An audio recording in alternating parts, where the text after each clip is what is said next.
President Trump has committed to protecting Medicare and Social Security, and he has also proposed eliminating the tax on Social Security benefits. But is that even possible? It's estimated that the loss in revenue between 26 and 35 will be roughly 1.6 trillion with a T dollars. Obviously, if you eliminated that revenue, it's going to put pressure on an already stressed system, and the money's going to have to come from someplace.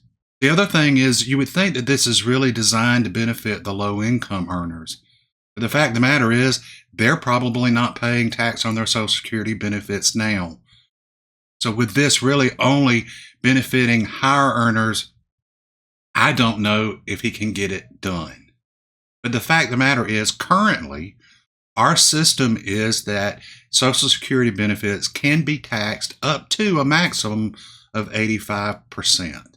Because of that, just like when to start drawing your benefit, planning for the potential tax implications of your Social Security benefit is another important decision that we have to make as we plan for our retirement. Hey guys, welcome back to Old Guy Talks Money. Today we're going to talk about taxation of Social Security benefits. Currently, up to 85% of your benefit can be taxable. That hasn't always been the case. Social Security started by Franklin Roosevelt in 1935, with the first benefits being paid in January of 1940. Social Security benefits at that time were not taxable at all, and they remained that way until 1983 under the Reagan administration, when they implemented that up to 50% of your benefit could be taxable. I lived through that change in that my father had passed away when I was young, and I was receiving survivor benefits from his Social Security. And the rule at the time was that you could receive those benefits as long as you were a full-time student, all the way up until age 22. When that law changed, they started phasing that out. And if you were not enrolled in college by a certain date, you were just cut completely off. If you met that requirement, they phased you down 25% a year until it was done. So my senior year of high school, I actually went to high school during the day and then had to attend college classes at night. You had to take a full load. You had to be enrolled full time. So when I graduated high school, I had 30 hours of college, and it was miserable because there were days of the week that I was at school from 8 o'clock in the morning until sometimes 7 o'clock, 9 o'clock at night. It was not fun. So I remember that change very well. That implemented, though, up to 50%. So it stayed that way until the Clinton administration 10 years later. So in 1993, he added another layer, which brings it to our current status where up to 85% is potentially eligible to be taxed. So there's two thresholds, a 50% and an 85%. We'll walk through this. The interesting thing for me, especially being an accountant and having prepared tax a long time ago, but there was a period of time that was really my profession was doing tax returns and audits. But when I go through this, what you're going to find is these thresholds that they set have not been inflation adjusted. They are the same amounts that they were set back in 1983 and in 1993 and have not been adjusted as we've moved through time. So how does this work? So the law set through two thresholds. The one in 83 was a 50% threshold. The one in 93 was an 85% threshold. But what are they comparing it to? It's not just adjusted gross income or taxable income. No, we're dealing with the IRS, and it's always got to be more complicated than it needs to be. But what they did was it created something called provisional income.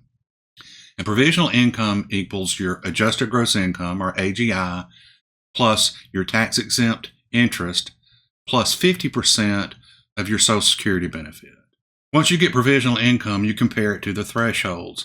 So for a single person, the 50% threshold is $25,000, and the 85% threshold is $34,000. Married filing joint is $32,000 for the 50% threshold and $44,000 for the 85% threshold. Okay. So that's big picture how it works. But I think it will make more sense if I actually show you in a spreadsheet how this is calculated. Now, if y'all have watched my channels, again, y'all know I love a good spreadsheet. And like I've done in the past, I'm going to make the spreadsheet available.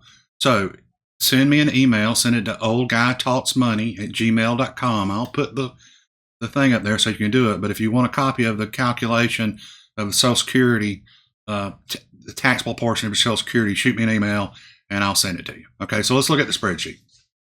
All right, guys, so let's kind of walk through this. You see right here, this is where you put in your Social Security benefit. What I did was take the average Social Security, and I looked it up online, I think it's 1900 and some change, multiplied it by 12. Obviously, this is double that for married filing joint. All right, so that's that benefit. Then you pull your AGI from your tax returns. You add in any tax-exempt income. That then gives you, and then this is 50% of your Social Security benefit. That gives you provisional income. All right, so we compare this to first the 50% threshold. So you can see it is $5,144 above the 50% threshold. There is none above the 85%. So the way the math works is you take 50% of the amount over, and that is your total taxable amount of your Social Security benefit. So roughly 11%. All right, let's look at a married filing joint. So they had $47,000 in benefits, $42,000 in AGI. Now let's stop right here and I want to talk about this. Why this is really important, and obviously why why retirement planning is so important in conjunction with tax is, so someone like me, I have a whole lot of tax deferred income. It made sense for me to defer it because I was in such a high tax bracket when I was working that I was trying to protect as much as I could. So I ended up with very little Roth money. So when I start taking that money out of my IRAs, I'm going to pay tax on it. So again, that's why I want to illustrate this. The beauty is if you've got Roth money, Roth never goes into this calculation. It is not included in your AGI at all, and therefore does not impact this calculation. But I did want to show this. So if you've got, a married couple or a single couple and they're drawing money out of their IRA that is a traditional IRA or 401k, it is going into their AGI. It is going to be taxable. It will impact this calculation. So we'll walk through it the same way. $42,000 in AGI, half of their Social Security benefit. They've got provisional income of $66,000. We go to the threshold, the first threshold. You can see, they're $12,000 above this. That gets them to the 85% threshold. They end up $22,000 above that threshold.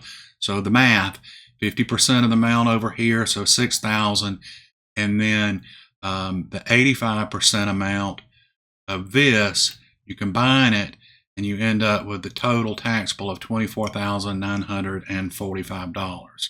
So essentially, they end up with right at 53% of their total benefit being taxable. I'm going to change this number here to 100,000. All right, what I want to show is that it does cap out. Okay, so there is a limit that even though you've got this amount above your 85% limit, it is going to cap it at 85%. So the math I did in the spreadsheet forces it so that even though you've got this amount that's conceivably taxable, it does default back to the 85% of this number. Does that make sense? So one thing I want to point out when we look at taxation and filing statuses, there's really 4 filing statuses. So single, married filing joint, head of household, and married filing separate. What you'll notice is that your single and head of household use the same thresholds. Okay. All right. The other thing, though, is married filing separate. Now, I realize it's, in my 10 years in practice, I probably only saw a handful, probably could count on my left hand, the number of returns that I saw with married filing separate, but it does happen. So here's the thing, though. If you file married filing separate and you live together at least one day during that tax year, you do not get to look at the thresholds it's the lower of 85% of the Social Security benefit, or 85% of that provisional income. There is no threshold. It's just you either going to pay tax on 85% of your benefit received or 85% of provisional income, whichever is less. Now, if you did not live together any time during that tax year, you then go back and default like head of household to the single thresholds. So guys, that's basically it. Another one of those things that we have to be aware of and plan for as we start moving into our retirement years. And I think you can see the importance of the conversation, because, if I want to draw $40,000 out of my IRA, well, I'm going to pay tax on $22,000 of my Social Security, which means that if I needed $40,000, I'm going to actually have to take out more to cover the tax. It's one of those things that you've got to balance and be aware of so that you can make good decisions going into retirement. So guys, that's it. There is a proposal by President Trump to eliminate the tax on Social Security benefits. Currently, it still exists, and this is how you calculate it. Hope you found the video useful, maybe a little educational, maybe a little informational. And if you did, please hit that like and subscribe. It will help me grow the channel, and I will see you guys in the future.